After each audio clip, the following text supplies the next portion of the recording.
Don't Sweat the Small Stuff, and It's All Small Stuff by Richard Carlson. Imagine you're sitting back on a calm afternoon, a cup of tea in hand, and a friend, wise and serene, shares simple life lessons that gently shift the way you see your everyday challenges. That's exactly what this book feels like.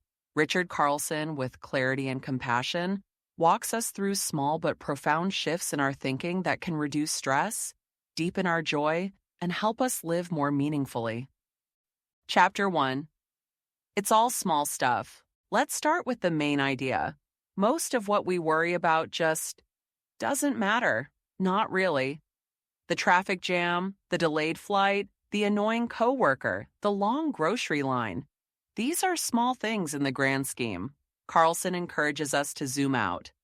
Will this matter a year from now? He asks. Most of the time, the answer is no. He's not saying we should ignore everything or avoid responsibility, but that we often give too much mental energy to things that don't deserve it. The key is perspective.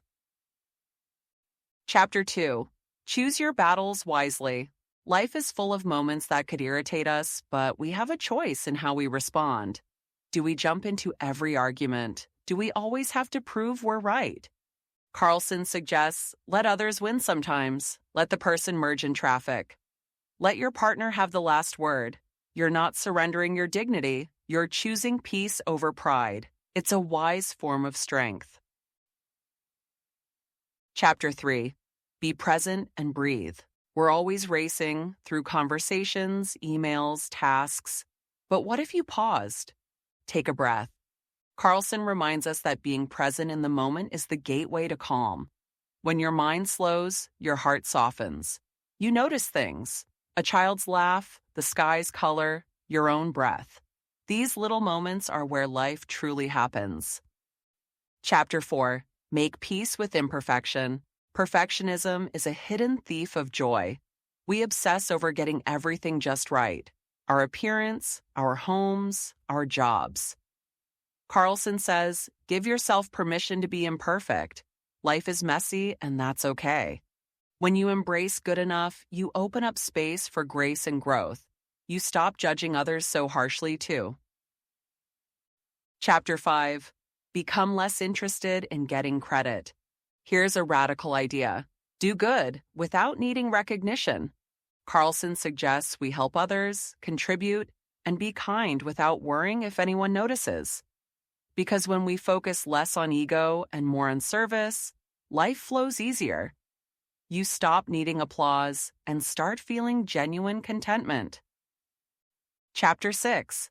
Let others be right. We often tie our happiness to being understood, validated, or winning arguments. But Carlson poses this: what if you let someone else be right, even when you know they're not? That little act can save hours of tension. You're not giving up truth. You're choosing harmony over hostility. Often, what you gain is far more than what you give up. Chapter 7. Resist the urge to hurry. Our addiction to speed creates stress. Carlson calls this the urgency addiction. We move fast, talk fast, and even breathe fast. He invites us to slow down, not just physically, but mentally. Try doing one thing at a time. Speak a little more slowly. Notice how much calmer your mind becomes. You're not behind. You're just more alive in each moment. Chapter 8. Ask yourself, will this matter a year from now? When in doubt, zoom out. That spilled coffee, that awkward email, that missed meeting. Carlson teaches us to ask this simple question. Most of our daily problems shrink under this lens. It's a tool to recalibrate perspective. Over time, you train your mind to react less and reflect more. Chapter 9. Mind the in-between moments. We often live for the big stuff: vacations, promotions, weddings. But life is mostly made up of small, in-between moments: brushing teeth, making dinner, commuting. Carlson's advice: enjoy them. Don't just rush through them. Treat the mundane as sacred. Smile at the cashier. Listen to the rain.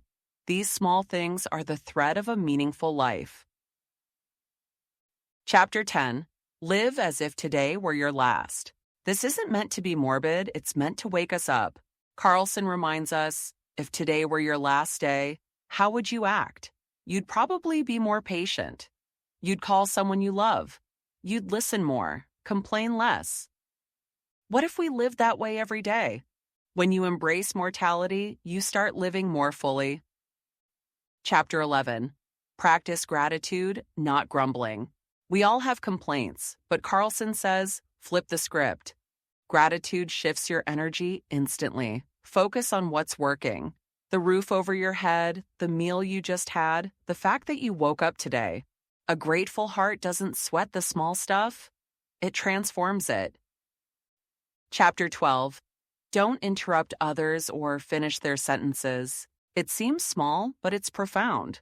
When we interrupt, we say, what I have to say matters more than what you're saying. Instead, listen. Really listen. Let people feel heard. It changes conversations and relationships. You'll notice people relax around you. Trust grows, arguments soften, all from a little patience and presence. Chapter 13. Choose kindness over cleverness. Being right is overrated. Being kind is underrated. Carlson shares stories of people who chose compassion over criticism, who paused before judging, and who lifted others up instead of showing off their smarts. When you make kindness a habit, the world mirrors it back. Chapter 14. Stop blaming others.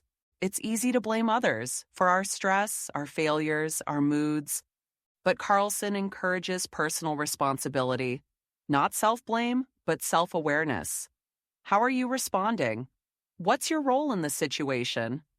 The moment you shift the lens inward, you regain power. You stop being a victim of life and start shaping it. Chapter 15. Remember, life isn't an emergency. We act like we're in crisis 24/7, but most things aren't life or death. Carlson's biggest message is this: life is short, so don't let small things steal your peace. Pause, breathe, laugh at yourself, be silly, hug more, forgive quicker, love deeper. This isn't just about avoiding stress, it's about building a joyful, intentional life. Final thoughts. Don't sweat the small stuff isn't about ignoring problems. It's about reclaiming your calm, your clarity, and your joy, one moment at a time. Carlson's wisdom is simple but powerful.